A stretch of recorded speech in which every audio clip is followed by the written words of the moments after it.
सारेगामा हम भोजपुरी से टीजर आ गया है, अभी तक नहीं देखे हैं तो जाकर देखकर कमेंट करके बताइए कि आपको वीडियो कैसा लगा।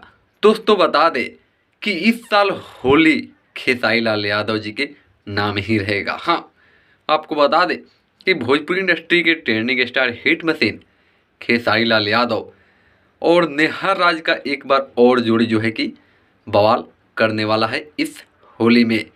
इस होली में सारेगामा हम भोजपुरी के यूट्यूब चैनल पर जो है कि बहुत ही ज़बरदस्त धमाका होने वाला है, वो भी पारुल यादव के साथ में। वहीं पारुल यादव जो रील्स पर जो है कि धमाका मचाकर रखी है, उसी के साथ में खेसारी लाल यादव जो है कि इस साल फिर धमाल करेंगे।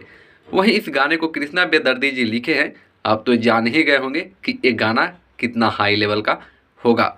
वहीं इस गाने को खेसारी लाल यादव और नेहा राज गाए हुए हैं, जिसका टीजर जो है कि सारेगामा हम भोजपुरी के यूट्यूब चैनल पर रिलीज हो गया है और जल्द ही इसका वीडियो सॉन्ग आपको देखने को मिलेगा। तो दोस्तों नहीं देखे हैं तो जाकर देख लीजिए, और देख लिए हैं तो कमेंट करके बताइए आपको वो टीजर कैसा लगा। तो चलिए दोस्तों, मिलते हैं फिर अगले वीडियो में, तब तक के लिए जय भोजपुरी जय बिहार।